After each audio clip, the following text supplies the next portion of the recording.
سيد المرسلين سيدنا محمد وعلى آله وأصحابه أجمعين. اللهم صل على سيدنا محمد وعلى آل سيدنا محمد كما صليت على إبراهيم وعلى آل إبراهيم في العالمين إنك حميد مجيد. أعوذ بالله من الشيطان الرجيم. بسم الله الرحمن الرحيم. ظهر الفساد في البر والبحر بما كسبت أيدي الناس ليذيقهم بعض الذي يعملوا لعلهم يرجعون. قل سيروا في الأرض فانظروا كيف كان عاقبة الذين من قبل كان أكثرهم مشركين. قال المؤلف والمفسر رحمه الله تعالى: أدام النفع بعلومه وعلومكم في الدارين آمين إلى أن قال. وقال أبو العالية رحمه الله تعالى: من أصى الله في الأرض فقد أفسد في الأرض، لأن صلاح الأرض والسماء بالطاعة. اب مفسر رحمۃ اللہ علیہ ان آیات کی تفسیر میں اقوال نقل فرماتے ہیں. وقال ابو العالیہ، حضرت ابو العالیہ فرماتے ہیں: من اصى اللہ فی الارض، جو آدمی زمین میں اللہ کی نافرمانی کرتا ہے، فقد افسد فی الارض، اس نے زمین میں فساد کیا. کیونکہ لأن صلاح الارض والسماء بالطاعة، آسمانوں اور زمینوں کی صلاح اور فلاح جو ہے وہ اللہ کی فرمانبرداری اور اللہ کی اطاعت میں. تو جب آدمی گناہ کرتا ہے تو گویا اس نے زمین میں فساد پھیلایا. ولہذا جاء فی الحدیث الذی رواہ ابو داؤد: لحد يقام في الأرض أحب إلى أهلها من أن يمطروا 40 صباحا.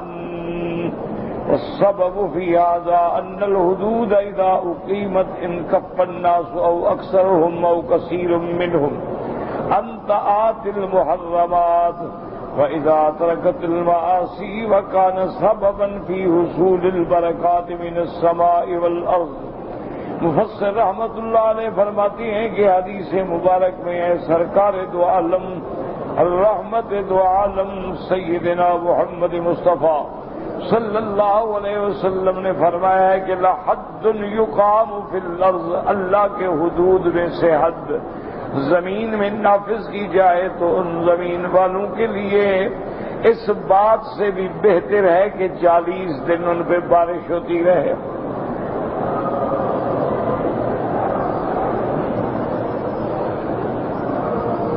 یعنی 40 دن بارش ہوگی تو زمینیں مردہ زندہ ہوں گی، آبادی ہوگی، فصلوں میں بڑھوتی ہوگی. لیکن جب اللہ کی حد قائم ہوتی ہے تو گناہ رک جاتے ہیں، معاصی رک جاتے ہیں، فساد ختم ہو جاتا ہے. جب معاصی رک جائیں گے، گناہ بند ہو جائیں گے تو اللہ کی رحمتیں نازل ہوں گی. تو اس لیے حد کا قیام جو ہے، حدود ہوتے ہی اسی لیے ہیں کہ گناہوں کو روک دیا جائے. اور اللہ تبارک و تعالی نے جو حدود قائم فرماتے ہیں اس کو جب کسی جگہ صحیح معنی میں نافذ کر دیا جائے تو وہاں جرائم جو ہیں ہمیشہ کے لیے ختم ہو جاتے ہیں. اس لیے آپ دیکھیں کہ صحابہ کی زندگی میں، حالانکہ صحابہ بھی انسان ہیں، محفوظ ہیں لیکن انسان ہیں، ان سے بھی خطا ہوتی ہے، غلطیاں ہوتی ہیں. لیکن جب اللہ کے نبی صلی اللہ علیہ وسلم نے حدود قائم کر دی، جب خلفائے راشدین نے اپنے زمانے میں حدود قائم کر دی تو فساد کی جڑ کٹ گئی، امن و امان قائم ہو گیا. تو آج بھی اگر دنیا میں یعنی اگر عالم میں امن ہو سکتا ہے تو وہ اقامت حدود ہے. عالم میں اگر سلامتی چاہیے تو اللہ کے احکام میں ہے کہ جب اللہ کے احکام نافذ ہوتے ہیں، اللہ کے حدود نافذ ہوتے ہیں تو اس کے بعد پھر اللہ تبارک و تعالی زمینوں کو حکم دیتے ہیں کہ اپنے برکات کو ظاہر کریں، آسمانوں کو حکم دیتے ہیں کہ اپنے رحمتوں کو برسا دیں۔ اس لیے مفسر فرماتے ہیں کہ والسبب فی ھذا، اس کا سبب یہ ہے کہ ان الحدود کان اذا اقیمت، کہ جب حدود قائم کی جائیں، ان کف الناس، لوگ یعنی اکثر بہت جو ہیں وہ گناہوں سے رک جاتے ہیں، وَإِذَا تُرِكَتِ الْمَعَاصِي، جب گناہ بند ہو جائیں، کان سببا فی حصول البرکات من السماء والارض، آسمانوں اور زمینوں سے پھر برکات اور رحمتیں اللہ تبارک و تعالی بھیجتے ہیں۔ اور یہ باتیں ایک ایسے حقائق ہیں کہ جیسے رات ہے کوئی انکار نہیں کر سکتا، جب دن چڑھے گا کوئی انکار نہیں کر سکتا۔ یعنی آج بھی آپ دیکھ لیں کہ جو لوگ انفرادی طور پہ اپنے گھروں میں اسلامی زندگی گزار رہے ہیں، اللہ نے ان کو رحمت سے سکون بھی دیا ہے، راحت بھی دی ہے، آرام بھی دیا ہے، اور ان کے تھوڑی چیزوں میں بھی اللہ برکت ڈال دیتے ہیں۔ اور جب کسی گھر میں اللہ معاف کرے گناہ آ جاتے ہیں، معاصی آ جاتے ہیں، محرمات آ جاتے ہیں، منکرات آ جاتے ہیں، تو پھر لاکھوں ہیں تو اڑ جاتے ہیں، کروڑوں ہیں تو اڑ جاتے ہیں، اور اس کے بعد بھی نہ سکون ہے نہ آرام۔ اب اپنے اپنے محلے پہ نظر ڈالیں کہ جو لوگ اپنی زندگی میں اپنے اولادوں کو دین کی تعلیم دے گئے، بچپن سے اپنے بچوں کو سنبھالا، او جوانی تک دیندار بنا دیا، نمازی بنا دیا، پرہیزگار بنا دیا، گناہوں سے بچنے والا بنا دیا، بیٹیاں ہیں، بیٹے ہیں، بیوی ہے، خامد ہے، سب الحمدللہ اللہ کے دین پہ چلنے والے ہیں، ان کے گھر پہ بھی نظر ڈالیں، اس کے مقابلے پہ محلے میں اس گھر پہ بھی نظر ڈالیں جس میں نہ نماز ہے، نہ روزہ ہے، نہ حلال ہے، نہ حرام ہے، گناہ ہے، شراب ہے، کباب ہے، وہ نتیجہ دیکھیں، انجام دیکھیں کہ انجام کیا ہے۔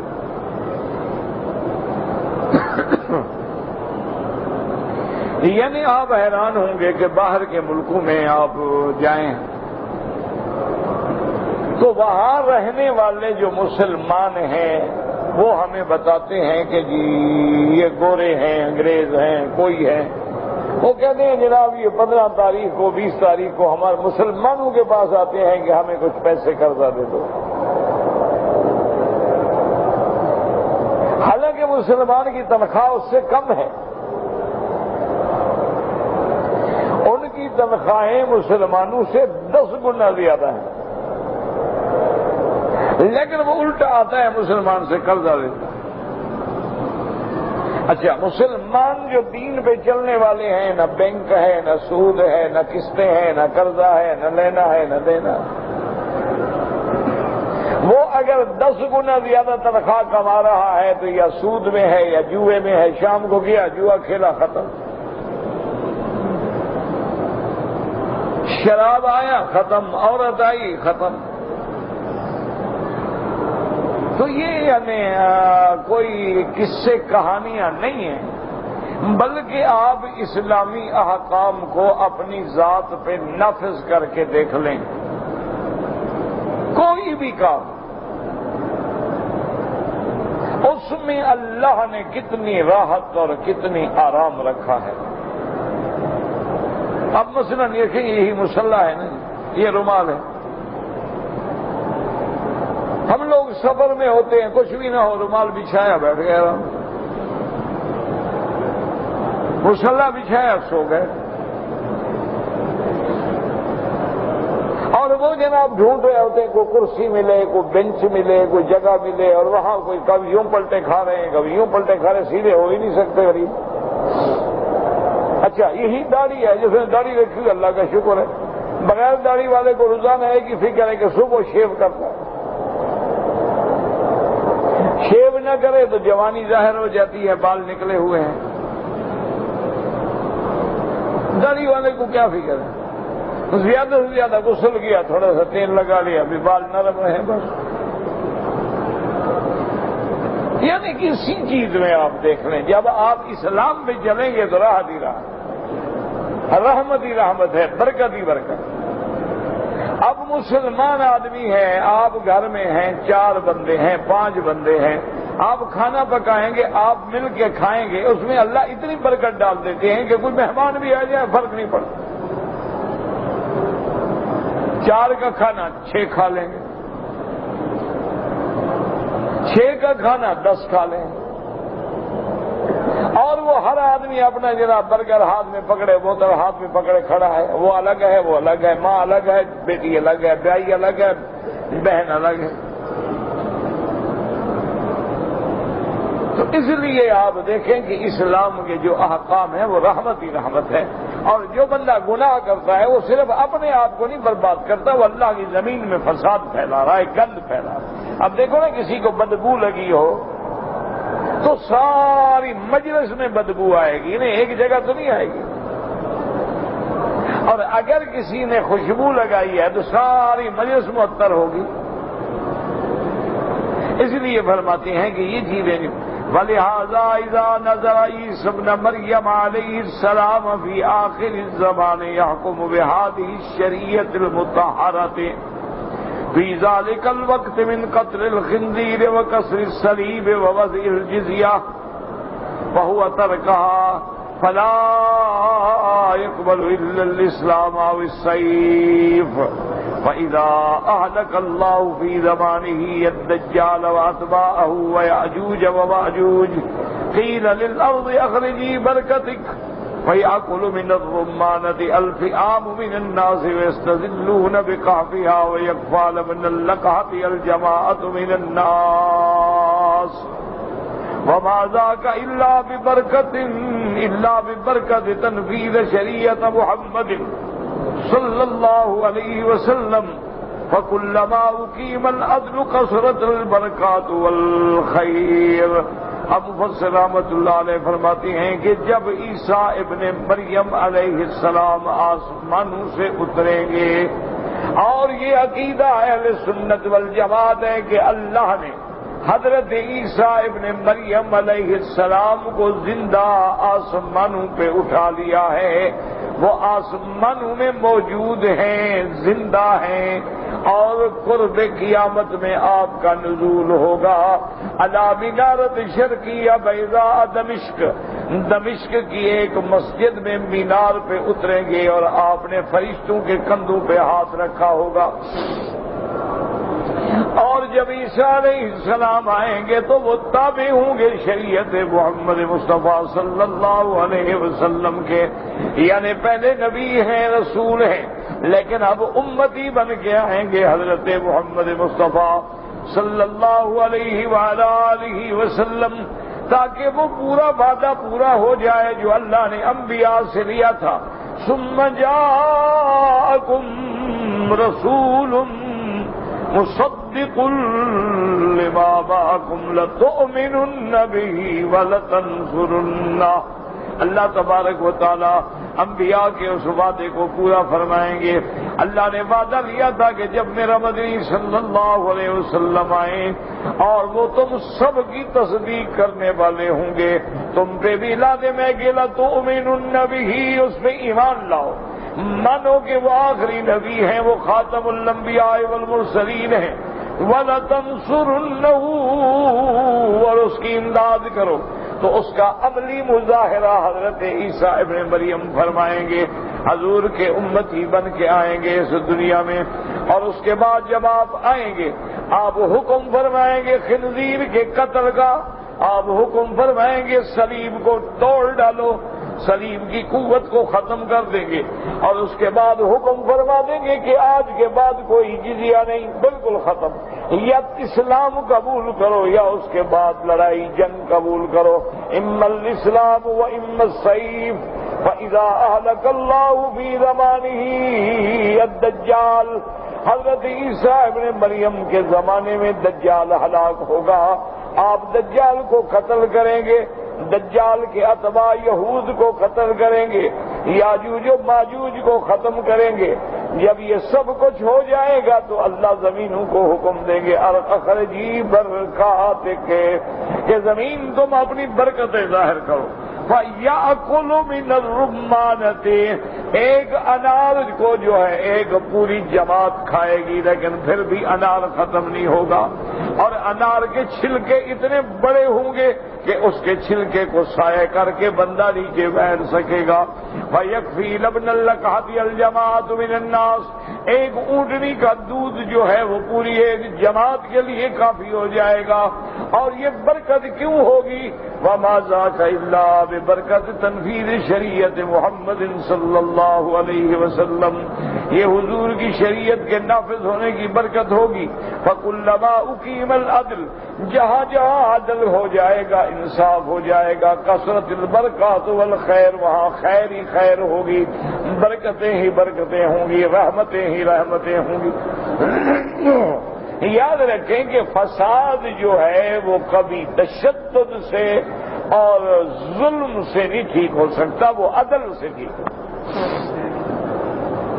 اب آپ دیکھ رہے ہیں نا اسی طرح کے جیسے آج کل واقعات ہو رہے ہیں، دھماکہ ہے، قتل ہے، گولی ہے، گاڑیاں چھینی جا رہی ہیں، ڈاکے ہیں، لاشیں بند کر کے بوریاں باندھ کے پھینک دی جاتی ہیں.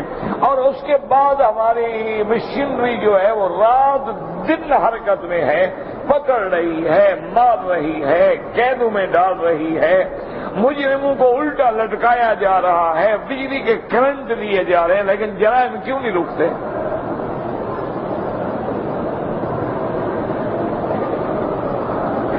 اچھا ابھی وہ ایک سے نہیں سنبھلے ہوتے دوسری جگہ پھر ایک اور جرم ہو جائے. آخر وجہ اس پہ کبھی غور کریں نا، ورنہ دنیا میں کون چاہتا ہے کہ میرے علاقے میں فساد ہو؟ بڑے سے بڑا گندا افسر بھی ہو یہ تو نہیں چاہتا نا کہ قتل ہو، خون ریزی ہو، ڈاکے ہوں، میری بدنامی ہو. اس کی وجہ کیا ہے کہ عدل نہیں، انصاف نہیں. جرم کرنے والا جرم کر کے اگر بڑا آدمی ہے اس پہ کوئی ہاتھ ہی نہیں ڈالتا، یا ایسا آدمی ہے جرم کر کے وہ کسی دوسرے ملک میں چلا گیا، ہم اس کا کیا بگاڑیں؟ ہم تو جن کو پکڑ رہے ہیں وہ تو مجرم ہے نہیں، ان کی ہم کھال اتار دیں، ان کو مار مار کے ہم اپاہج کر ڈالیں، وہ مجرم تو ہے نہیں بیچارے. نتیجہ کیا ہوا کہ فساد در فساد ہو گیا، ایک ڈاکہ ہو گیا، ایک بے گناہ رگڑے گئے. وہ بے گناہ جب رگڑے گئے تو ان کی بد دعائیں بھی تو آخر عرش پہ جاتی ہیں. امن کیسے؟ ہمارے اپنے علاقے میں پرانی بات ہے، ایک تھانے دار تھے، وہ فوت ہو گئے، اللہ ان کی قبر پہ رحمت فرمائے. بڑا ہی نیک آدمی، اللہ سے ڈرنے والا، پابند صوم و صلاۃ، تہجد گزار، شب بیدار. آخری ان کی پنشن بھی انہوں نے اسی ہمارے علاقے کے تھانے سے لی، ہوا ان کی تقریباً نوکری کے آخری دن. اتنا محتاج آدمی تھا کہ کبھی اس نے کسی کا کھانا نہیں کھایا، روٹی نہیں کھائی، چائے نہیں پی. کبھی علاقے میں آتا تفتیش کے لیے تو اپنا ٹفن ساتھ ہے، تھرماس ساتھ ہے، کھانے کا اپنا انتظام ہے، یا پھر کسی مسجد میں چلا جاتا، کسی مدرسے میں چلا جاتا، وہاں جو طالب روٹی کھاتے ہیں مانگ کے کھا لیتے.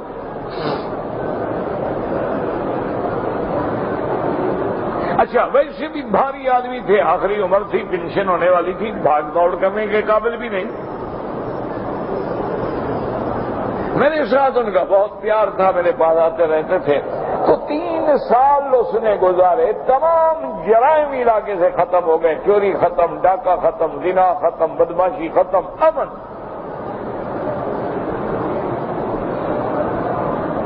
اور وہ گشت کرتا ٹانگے پہ بیٹھے ہوئے تو لوگوں سے پوچھا، ہاں بھائی تمہارے علاقے میں کوئی واردات تو نہیں ہوئی؟ نہیں جناب. ٹھیک ہے، کوئی تکلیف ہو بابا مجھے بتاؤ، میں بیٹھا ہوں.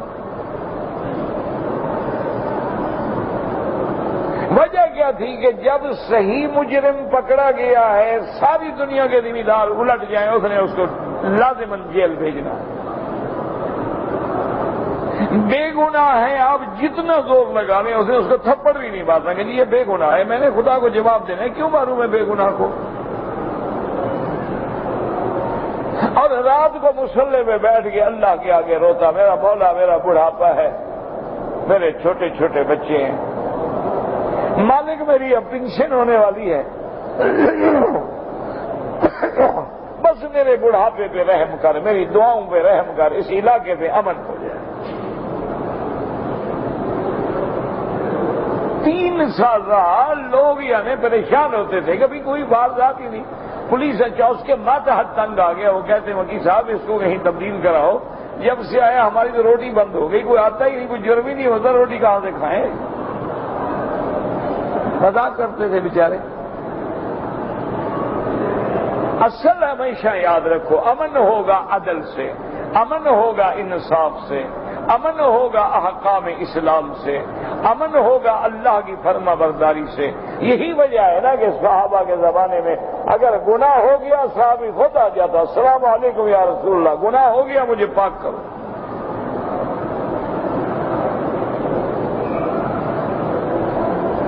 لیکن یہ باتیں سمجھ نہیں آتی لوگوں کو، حالانکہ تاریخ سامنے ہے، خلفائے راشدین کا دور سامنے ہے، حضرت عمر بن عبدالعزیز کا دور سامنے ہے، اسلامی عادل بادشاہوں کا دور سامنے ہے، لیکن سمجھ نہیں آتی۔ اتنا ہمارے اندر نعوذ باللہ اللہ کی نافرمانیاں گھر کر چکی ہے کہ سمجھ نہیں آتی۔ ہم کہتے ہیں کنٹرول ہوگا کہ اب گاڑیاں ہوں، کنٹرول ہوگا جی وسائل ہوں، کنٹرول ہوگا جی چوکیاں ہوں، کنٹرول ہوگا جی چیک پوسٹ ہوں، کنٹرول ہوگا جی نئے جوان بھرتی کریں، کنٹرول ہوگا یا پڑھے لکھے افسر ہیں۔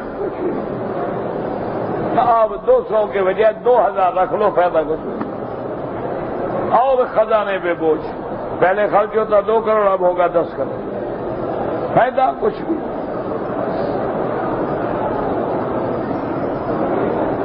اسی لیے آپ فرماتے ہیں کہ یہ برکت ولہذا ثبت فی الصحیحین ان الفاجر اذا مات یستریح منہ العباد والبلاد والشجر والدواب۔ صحیحین میں یعنی بخاری اور مسلم میں یہ حدیث ہے، حضور پاک صلی اللہ علیہ وسلم کا فرمان ہے، ان الفاجر اذا مات، جب علاقے میں کوئی گناہگار بد کردار فاسق فاجر بندہ مرتا ہے تو اللہ کے بندوں کو بھی آرام ملتا ہے، اللہ کی زمین کو بھی آرام ملتا ہے کہ جب گناہگار آدمی مر گیا لوگ بھی مطمئن ہو گیا، شکر ہے وہ ظالم مر گیا جائے، اللہ کی زمین بھی گناہوں سے پاک ہو جاتی ہے، اور اللہ کی زمین کے درخت اور جانور جو ہیں ان کو بھی آرام ملتا ہے۔ تو فاجر کی موت جو ہے وہ بھی امن کا ذریعہ ہے۔ وقال الامام احمد بن حنبل قال حدثنا محمد والحسین قال حدثنا اوف النبی مخزم قال وجد رجل فی زمان زیاد او ابن زیاد سرة فیہا حب یعنی من بر امثال النبی مکتوب فیہا هذا نبت فی زمان کان یعمل فی قبل عدل۔ وروى مالك عن زيد بن اسلم ان المراد بالفساد ها هنا الشرك۔ اب مفسر رحمت اللہ علیہ فرماتے ہیں کہ امام احمد بن حنبل رحمت اللہ علیہ نے یہ روایت نقل کی ہے کہ ایک آدمی، یہ زیاد کا زمانہ تھا یا ابن زیاد کا زمانہ تھا، اس کو ایک تھیلی ملی، سرہ کہتے ہیں ہمیانی تھیلی، فیہا حب، اس کے اندر گندم کے دانے تھے، اور اس میں امثال النوا یعنی جیسے گٹھلیاں ہوتی ہیں نا، ایسے گٹھلیاں تھیں۔ مکتوب فیہا، اس میں لکھا ہوا تھا کہ ھذا نبت فی زمان کان یعمل فیہ بالعدل، یعنی جو گندم کے دانے تھے وہ اتنے بڑے تھے جیسے ہمارے یہاں گٹھلیاں ہوتی، اور ان میں لکھا ہوا تھا کہ یہ اس دور کی گندم ہے جب زمین میں عدل تھا تو اللہ نے برکتیں ڈالی کہ اتنا بڑا بڑا دانے ہوتے تھے، اتنی بڑی بڑی برکتیں ہوتی تھی، یہ پایا گیا۔ اور بعض علماء فرماتے ہیں ظہر الفساد فی البر والبحر بما کسبت ایدی الناس لیذیقہم بعض الذی عملوا لعلہم یرجعون۔ وہ فرماتے ہیں کہ ونوا مالک عن زید بن اسلم ان المراد بالفساد ہا ہونا الشرک، ان کے قول میں یہ ہے کہ فساد سے مراد شرک ہے، وفیہ نظر وقول، لیکن یہ قول راجی نہیں، پہلا قول زیادہ راجی ہے۔ لیذیقہم بعض الذی عملوا أي يبتليهم بنقص الأموال والأنفس والثمرات اختبارا منه لهم ومجازاة على سعيهم۔ اللہ تبارک و تعالیٰ پھر ان کو ابتلاء اور اختبار میں ڈالتے ہیں کہ مال میں کمی آ گئی، پھلوں میں کمی آ گئی، اور اللہ ان کے اعمال کی اس طرح ان کو سزا دیتے ہیں کہ دیکھیں نا جی کہ زرعی ملک ہو اور گندم نہ ملے۔ دیکھو نا، کبھی غور کیا کرو، ایسا ملک ہو جس کی زمینیں سونا اگلنے والی ہوں لیکن بصل نہ ملے، 60 روپے کلو پیاز۔ ایسی زمین جو سونا اگلتی ہے، آلو نہ ملے، پیاز نہ ملے، گندم نہ ملے، وجہ کیا ہے؟ زمین بھی وہی ہے اور لوگ ترقی کر گئے ہیں۔ پہلے لوگ بیل چلاتے تھے، اب لوگ ٹریکٹر ہیں، بلڈوزر ہیں، مشین بھی ہے، لیکن فصل ختم۔ اچھا، پہلے اوسط پیداوار جو تھی وہ 5 من سے 10 من، اب 50 من، 60 من، 70 من، 80 من، لیکن لوگوں کو روٹی نہیں ملتی۔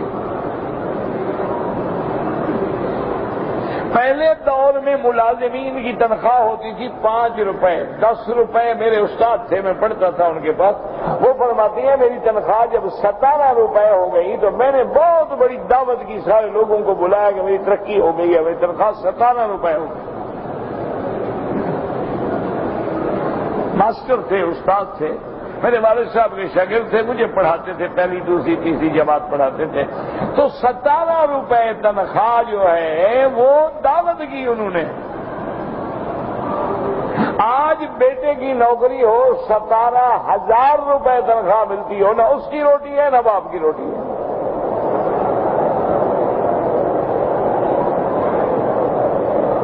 آخر وجہ کیا؟ کبھی ٹھنڈے دل سے بیٹھ کے غور کریں نا کہ آخر کیا اللہ کا عذاب آ گیا ہے۔ اچھا، آپ کما رہے ہیں، محنت کر رہے ہیں، ہر مہینے اپنے گھر 5,000، 10,000، 6,000 بھیج رہے ہیں، لیکن ان کا پھر بھی نہ کپڑا ہے نہ روٹی۔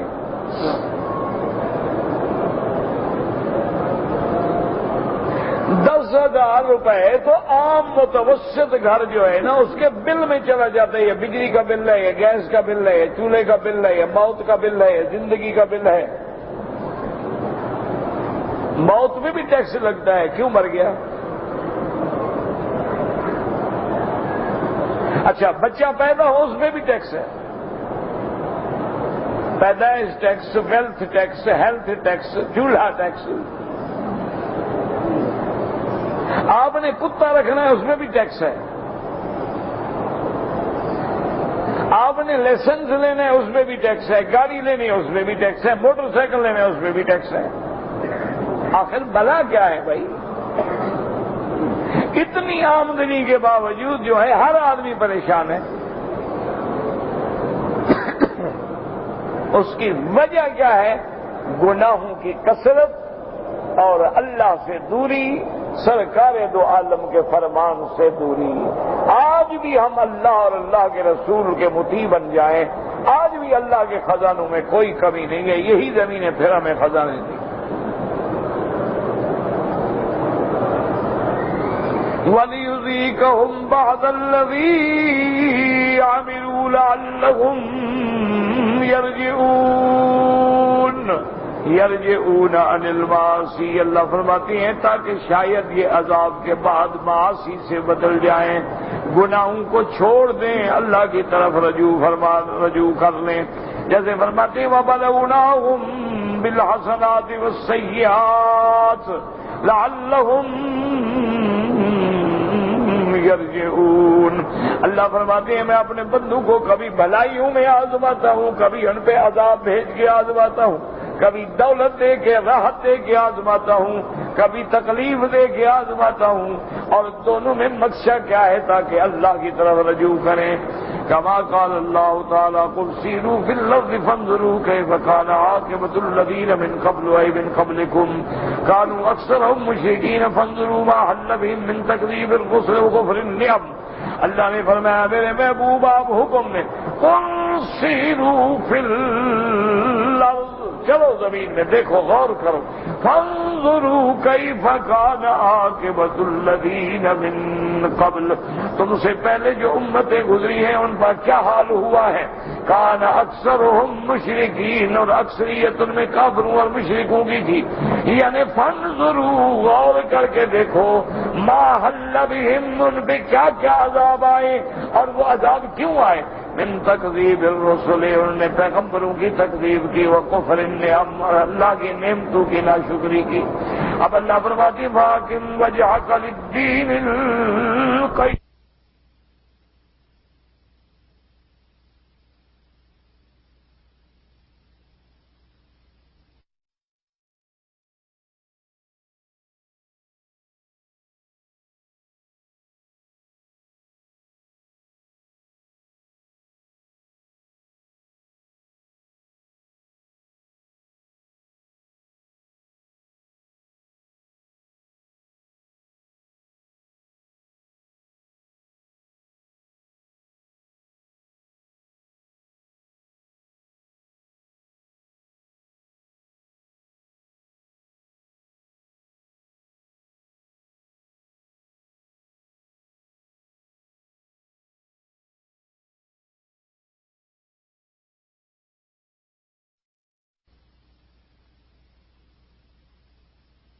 سیدھا دین پہ رکھو، دین پہ جمے رہو۔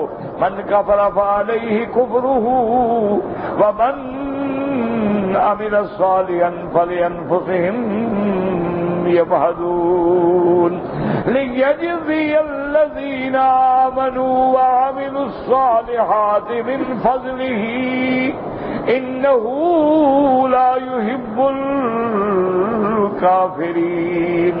یقول تعالی آمرا عبادہ بالمبادرۃ الی الاستقامۃ فی طاعتہ والمبادرۃ الی الخیرات۔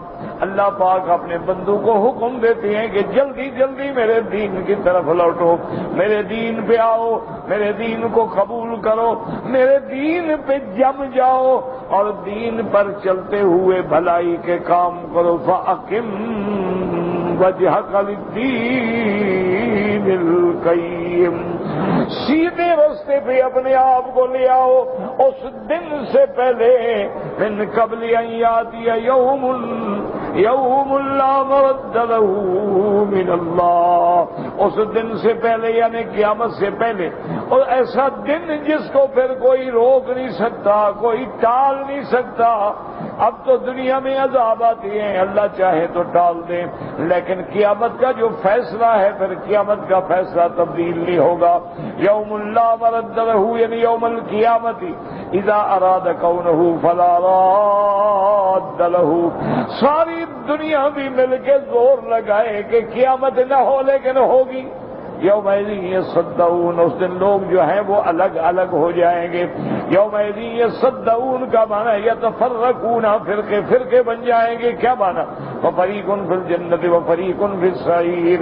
اللہ تبارک و تعالیٰ فرماتی ہیں جب قیامت کا دن ہوگا میری مخلوق جو ہے وہ دو حصوں میں تقسیم ہو جائے گی، ایک جنتی ہوں گے، ایک جہنمی ہوں گے، ایک اصحاب الیمین ہوں گے، ایک اصحاب الشمال ہوں گے۔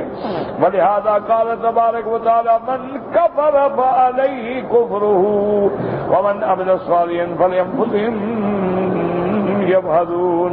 اللہ فرماتے ہیں جس نے کفر کیا اس کا وبال اس پہ ہوگا، اور جس نے اچھے عمل کیے اس نے اپنے نفس کو سنوارا۔ لیجزی الذین آمنوا وعملوا الصالحات من فضلہ یجازیہم مجازات الفضل، تاکہ جو لوگ ایمان لے آئے اور اچھے عمل کیے اللہ تبارک و تعالیٰ ان کو بدلہ دیں گے اپنے فضل سے. وہ بدلہ کیسے ہوگا؟ الحسنۃ بعشر امثالھا، ایک نیکی پر 10 گنا ثواب. اور اللہ چاہیں گے تو الی 700 ضعف الی ما یشاء اللہ، اللہ چاہیں گے تو ایک پہ 700 گنا، اللہ چاہیں گے تو حرم کی نیکیوں پہ 1,00,000 گنا ثواب ملیں گے، اور اللہ چاہیں تو اس سے بھی بڑھا دیں گے. انه لا يحب الكافرين وما هذا هو العدل فيهم الذي لا يجور. اللہ تبارک و تعالیٰ کافروں کو محبوب نہیں رکھتے، لیکن اس کے باوجود بھی عدل فرماتے ہیں. ان کا عدل ایسا ہے کہ مومنوں کے لیے بھی عدل ہوگا، کافروں کے لیے بھی عدل ہوگا. یہ نہیں ہوگا کہ ان کو بغیر جرم کے سزا دی جائے، یہ نہیں ہوگا کہ کسی مومن کی نیکیوں کو گھٹا دیا جائے. اللہ تبارک و تعالیٰ عدل فرمائیں گے، اللہ اپنا فضل فرمائیں گے. مومنین کے لیے جزا کئی گنا بڑھا دیں گے، اور کافروں کو کفر و شرک کی وجہ سے ہمیشہ دائمی جہنم دیں گے. اللہ جہنم سے بچا اور جنت نصیب فرما. دعا کرو اللہ زمین سے اپنے عذاب رفع فرما دے.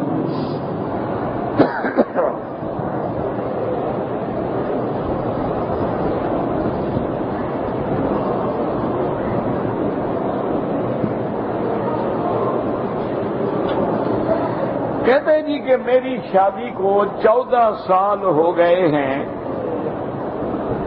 لیکن میری اولاد نہیں ہے.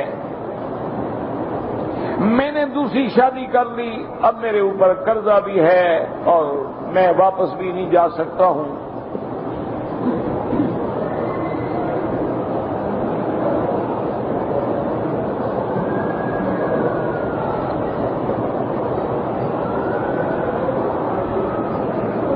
میرے بھائی، ایک تو ہمارا ایمان ہے،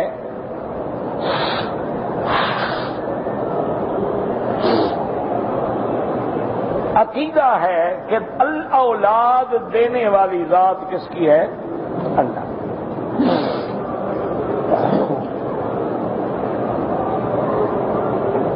اللہ چاہیں تو لڑکے دیں، چاہیں تو لڑکی دیں، چاہیں تو جوڑے دیں، چاہیں تو کچھ نہ. یہ ہمارا ایمان ہے. لیکن اس کے ساتھ اللہ نے ہمیں حکم دیا ہے کہ بھوک لگے تو کھانا کھاؤ. یہ تو نہیں کہ تسبیح سے بھوک مٹ جائے گی، پیاس لگے تو پانی پیو. یہ نہیں کہ وظیفہ پڑھ رہا ہوں بس پیاس بجھ جائے گی. وہ کسی اولیاء اللہ کی اللہ چاہے کبھی کرامت دکھا دے، ورنہ نظام تو نہیں ہے نا. نظام عالم یہ ہے کہ پیاس لگے گی تو پانی پیو گے، بھوک لگے گی تو کھانے کھاؤ گے، جوانی آئے گی تو شادی کرو گے. اب لوگوں نے ایک دماغ میں خود فرض کر لیا ہے کہ 14 سال ہو گئے بچہ نہیں ہوا، لہذا عورت میں قصور ہے، دوسری شادی کرو.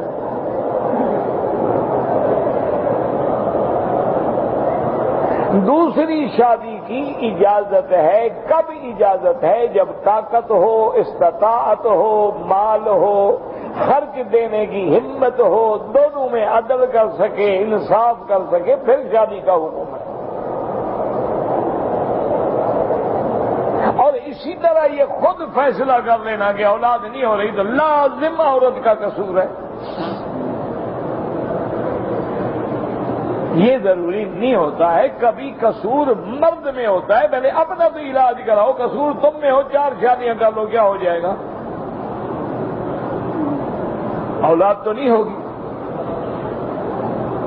اور آج کل کوئی مسئلہ نہیں ہے، یعنی آج کل میڈیکل سائنس بڑی ترقی کر چکی ہے اس مسئلے میں، اور وہ ٹیسٹ ہوتے ہیں. 2-4 ٹیسٹ کرنے کے بعد سیریم وغیرہ ٹیسٹ کر لیں گے اور آپ کو بتا دیں گے جی آپ ٹھیک ہیں.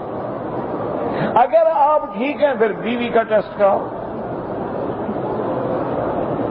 اگر بیوی بھی ٹھیک ہے تو پھر استغفار کرو. اس کا معنی ہے پھر ہمارے کسی گناہ کی وجہ سے اللہ نے اولاد کی نعمت سے محروم کیا. ورنہ جس میں نقص ہو اس کا علاج کراؤ. مرد میں نقص ہے مرد علاج کرائے، عورت میں نقص ہے عورت علاج کرائے.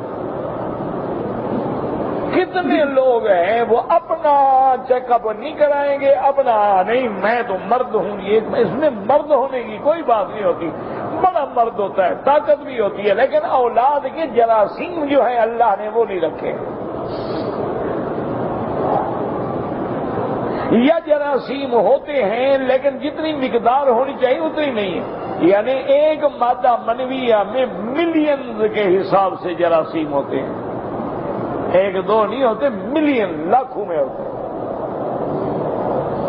تو کبھی وہ جراثیم جو ہے مثلا ضرورت تھی 3 ملین، 2.5 ملین ہے، 50 لاکھ کم ہے،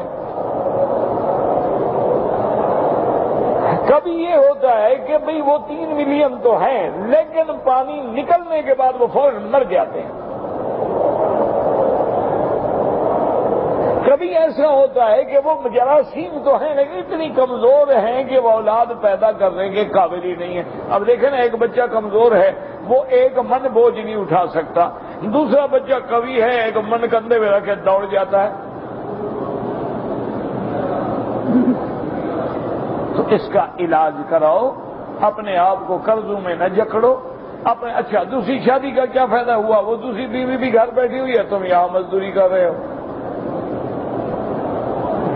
تو اس لیے پہلے سوچا کرو، فیصلے کیا کرو کہ دوسری شادی میں کیوں کروں، اولاد نہیں، چیک اپ کراؤ، تیرے اندر قصور ہے، علاج کراؤ۔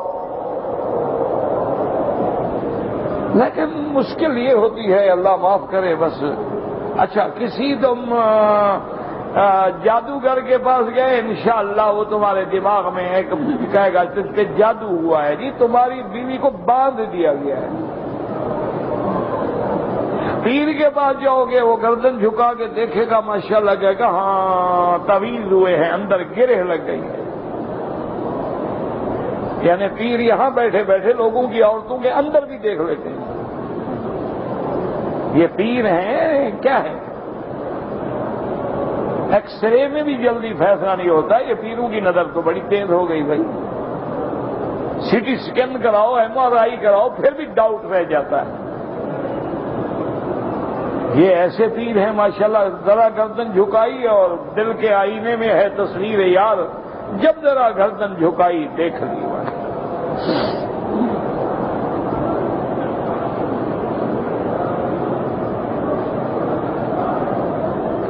میں مکے میں رہتا ہوں، میں نے ذی القعدہ میں عمرہ کیا تھا، اگر اس کے بعد حج کیا تو تمہارا حج تمتع ہو گیا کہ تم نے اشہر حج میں عمرہ کیا ہے، پھر تم نے بکری بھی نہیں رکھی تو اب 2 دینی ہوں گی، ایک وہ حج والی بکری، ایک جرمانے والی بکری۔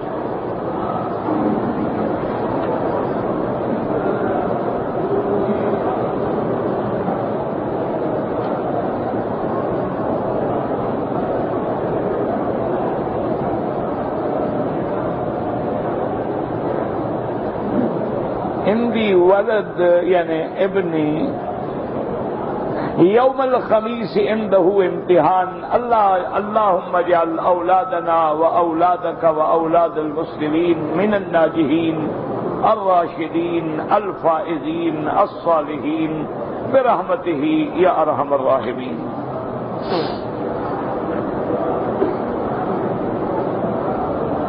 یہودی کی ابتدا کہاں سے ہوتی ہے؟ کیوں تم نے ملنا ہے ان سے کیا؟ نہیں، مقصد ہے تحقیق تو تب ہو جب رشتہ داری کرنی ہو، کوئی معاملہ ہو۔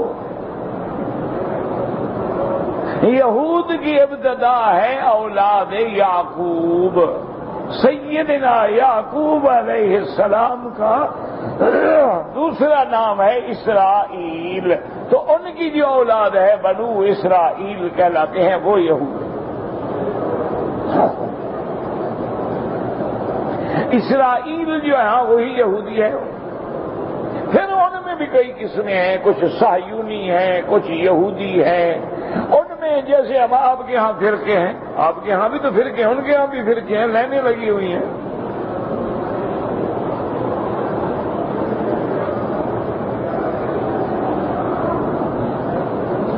موبائل جس میں قرآن شریف فیڈ کیا ہوا ہے، وہ لے کر حمام میں جانا بہتر ہے کہ لے کر نہ جائیں۔ بہرحال احترام قرآن، عظمت کلام اللہ ہر حال میں لازم ہے، گو وہ قرآن کے حکم میں نہیں ہے،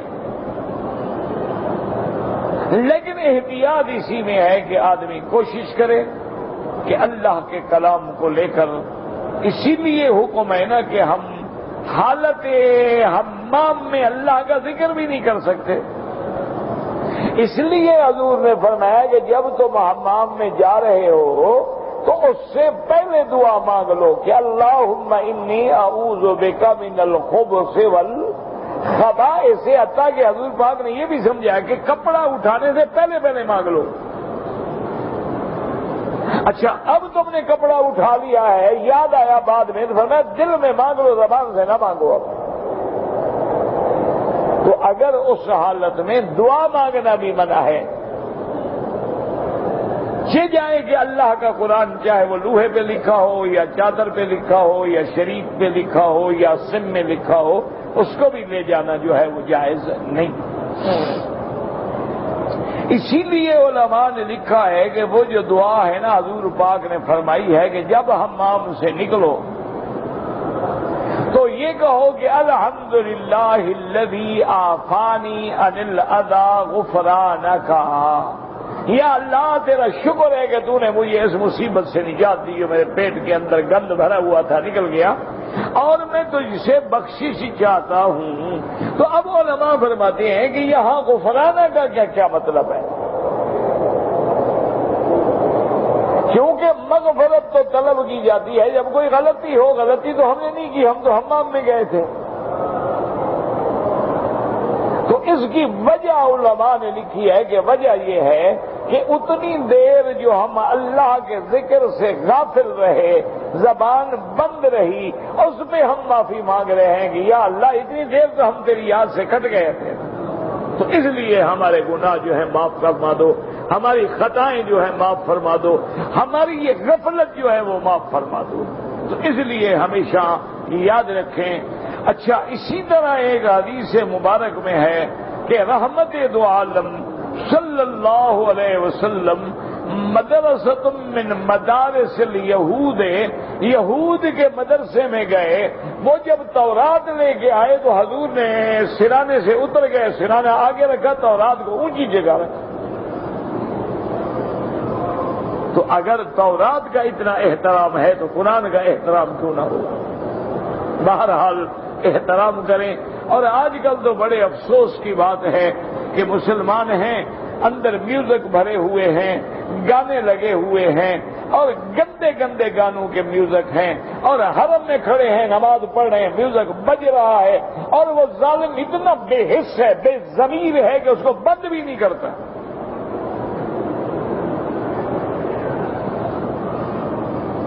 صرف اپنی نماز برباد نہیں کر رہا، جہاں جہاں آواز جا رہی ہے سب کا خشوع خضوع ختم، اور وہ کھڑا ہے بدبخت، وہ ہاتھ مار کے اس کو بند تو کرو اگر تم پہلے بند نہیں کر سکے ہو۔ اب کس کس بات کو آدمی روئے گا؟ اللہ کے حرم میں حالت طواف میں میوزک بج رہا ہے، حتیم میں کھڑے ہیں میوزک بج رہا ہے، حجر اسود پہ بوسہ دے رہا ہے میوزک بج رہا ہے، مقام ابراہیم پہ کھڑا ہے میوزک بج رہا ہے۔ انا للہ و انا الیہ راجعون۔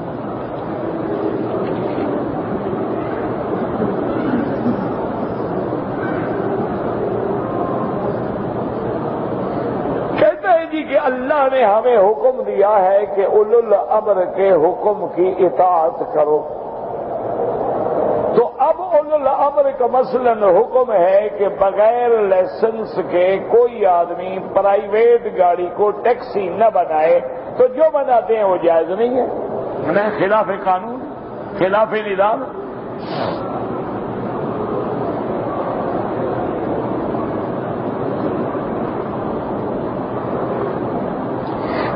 کہ عورت جو ہے وہ نفلی روزہ میں نے سنا ہے کہ بغیر خامند کی اجازت کے نہیں رکھ سکتی ہے۔ آپ نے ٹھیک سنا، کہتے ہیں ایسا کیوں ہے؟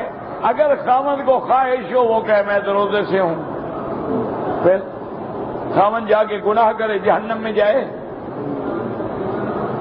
تو ہر چیز میں حکمت ہے نا، اس لیے اللہ نے فرما دیا کہ نفلی روزہ، نفلی معاملہ اس خاوند سے پوچھ لے، انسان ہے، اس کی خواہشات ہیں، تم نے روزہ رکھ لیا۔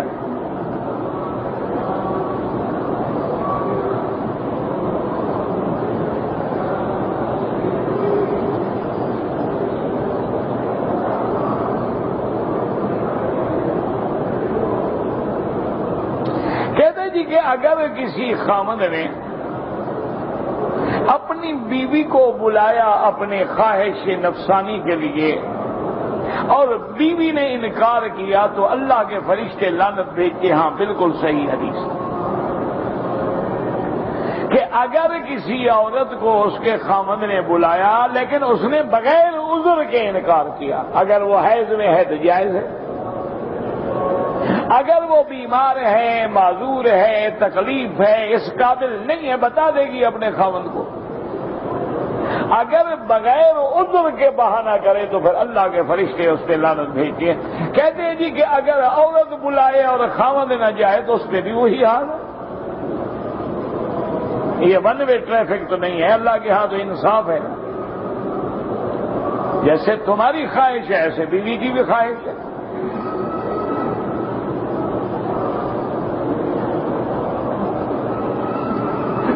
یہ اللہ کا شکر کرو کہ اللہ نے عورتوں میں فطری طور پہ ایک حیا رکھا ہے کہ عورت بیچاری اپنے خاوند کو نہیں بلاتی، اس لیے خاوند گناہوں سے بچ جاتے ہیں، یہ اللہ کی طرف سے ایک حیا ہے، ورنہ تو خاوند اگر بغیر عذر کے بیوی کا حق ادا نہیں کرتا ہے اس پہ بھی وہی لعنت ہے۔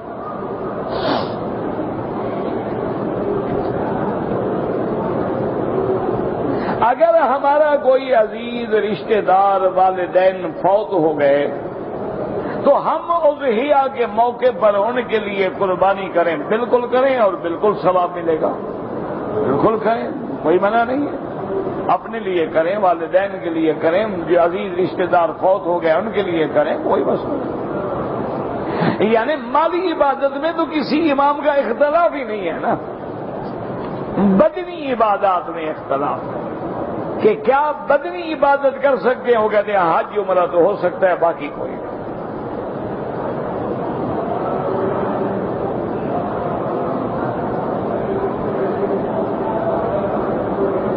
کہتے ہیں جی کہ اللہ تبارک و تعالی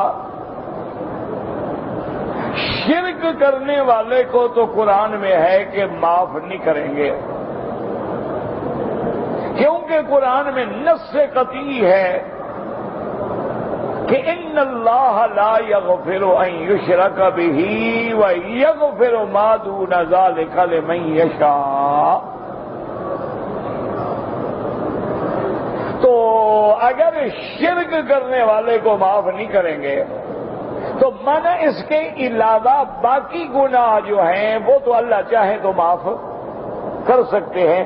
وہ کہتے ہیں جی کہ شیطان نے تو شرک نہیں کیا، اچھا تمہیں بتایا اس نے؟ دیکھو کتنا ہمدردی ہے شیطان کے ساتھ بیچارے۔ اچھا ایک آدمی اللہ کو مانتا ہے، شرک نہیں کرتا، حضور پاک کو نہیں مانتا، وہ جنت میں جائے گا؟ کیا خیال ہے؟ ایک آدمی ہے اس نے شرک تو نہیں کیا لیکن قیامت کو نہیں مانتا، وہ بھی جنتی ہے۔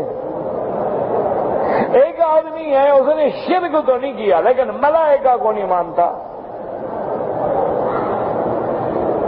وہ بھی جنتی ہو جائے گا۔ پہلے مسئلہ سمجھو کہ شرک نہیں کیا، باقی گناہ کیا، لیکن پہلے مسلمان تو ہو، تو مسلمان رہا ہی نہیں ہے نا۔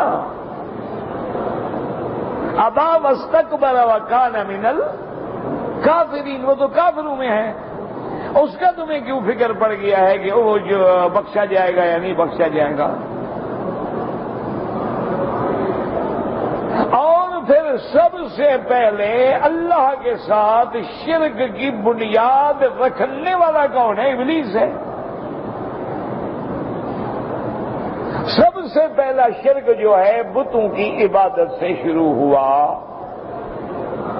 حضرت نوح علیہ الصلوۃ والسلام کے زمانے میں تو وہ بتوں کا کام شروع کیسے ہوا کہ شیطان نے لوگوں کے دل میں ڈالا کہ یہ اللہ والے جو ہیں اولیاء اللہ ہیں بزرگ ہیں ماشاءاللہ یہ فوت ہو گئے ان کے بعد یار کیسے یاد کریں گے آپ ان کو. انہوں نے کہا کیا کریں؟ انہوں نے کہا ان کی تصویریں بناؤ مجسمے بناؤ گھروں میں رکھو. تو شرک کی بنیاد ڈالنے والا وہ ہے. اور اس نے قرآن پاک میں کہا کہ میرا اللہ میں تیرے بندوں سے ایسا شرک کراؤں گا کہ ہر حال میں شرک کراؤں گا. تیرے گھر کا جیسے طواف ہے میں قبروں پہ طواف کراؤں گا. تیرے گھر کی جیسے قربانی ہے میں قبروں پہ قربانی کراؤں گا. تیرا جیسے سجدہ ہے میں غیروں کے سجدے کراؤں گا. وہ تو مشرکین کا باب ہے, وہ تو شرک کا ستون ہے, اس کے بارے میں تجھے فکر پڑ گئی ہے.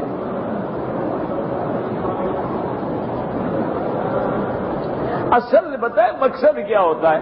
مقصد یہ ہوتا ہے کہ ایسا سوال لکھو کہ مکی صاحب جواب نہ دے سکیں, پریشان کریں. مقصد یہ ہوتا ہے. نہ شیطان سے دشمنی ہے نہ کسی اور, دشمنی میرے ساتھ ہے.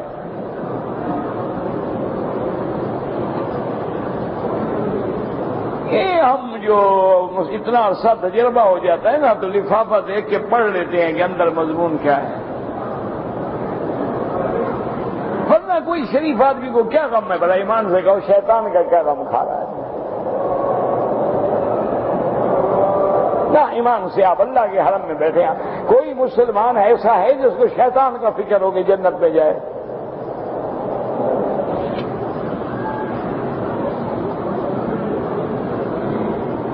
اگر ایک آدمی ہے وہ چلتا ہے اٹھتا ہے بیٹھتا ہے لیکن نماز کرسی پہ بیٹھ کے پڑھتا ہے, ناجائز ہے.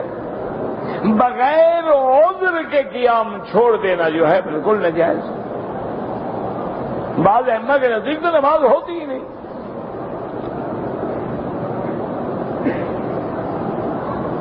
کہتے ہیں جی کہ بعض لوگ جو ہیں ہم نے دیکھا ہے کہ نوافل یا سنت پڑھنے میں جگہ تبدیل کرتے ہیں. یہاں فرض پڑھے پھر یہاں سنت پڑھی وہاں نفل پڑھے. جتنی جگہ پہ عبادت کریں گے قیامت والے دن وہ جگہ گواہی دے گی.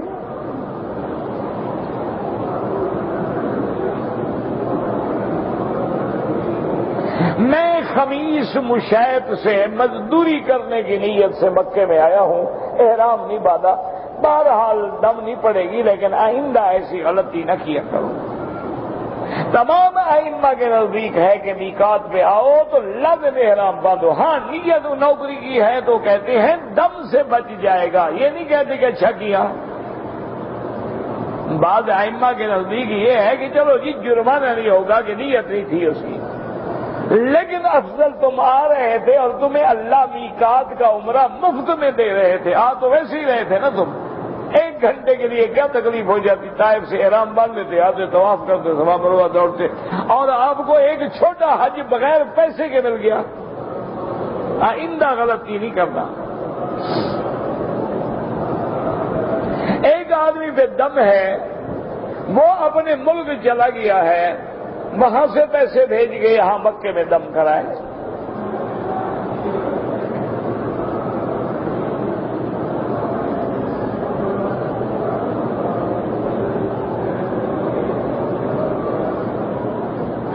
ہمارے ملک میں بعض NGOز ہیں جو کفر اور فحاشی پھیلاتی ہیں, ان کے مراکز پہ حملہ کیا جائے بالکل ناجائز. یہ تو کہیں ہمیں حکم نہیں دیتا اسلام کے جا کے بلا وجہ حملہ کر دو. اس میں گناہ گار بھی مارے جائیں اور بے گناہ بھی مارے جائیں. اگر تم نے ان NGOز کو بے اثر کرنا ہے تم مقابلے پہ نیکی پھیلاؤ, تم مقابلے پہ دین کا کام کرو. تم مقابلے پہ ان NGOز کے مردوں اور عورتوں کے پاس جاؤ اور بار بار جاؤ کہ دیکھو تم بھی تو کام کر رہی ہو نا, ہماری بات بھی سن لو. لیکن مارنے کا یا حملہ کرنے کا یا بے گناہوں کو مارنے کا, چاہے وہ ہندو ہو چاہے وہ یہودی ہے چاہے وہ کافر ہے, یہ بالکل یہ فساد فی الارض ہے. جہاد کے اپنے احکام ہیں. یہ تھوڑا ہے کہ ہر آدمی اٹھ کے ایک دوسرے کو مار ڈالے. اللہ تبارک و تعالی فساد سے بچائے اور عالم میں امن قائم فرما دے. ربنا تقبل منا انك انت السميع العليم. اللهم فرج هم المهمومين نفس كرب المكروبين وقض الدين عن المدينين واشفنا واشف مرضانا ومرضى المسلمين واشفنا واشف مرضانا ومرضى المسلمين اللهم اشف مرضانا وارحم موتانا واستجب دعاءنا ولا تخيب رجاءنا برحمتك يا ارحم الراحمين برحمتك يا ارحم الراحمين اللهم انا نسألك من الخير كله عاجله وآجله ما علمنا منه وما لم نعلم اللهم انا نعوذ بك من الشر كله عاجله وآجله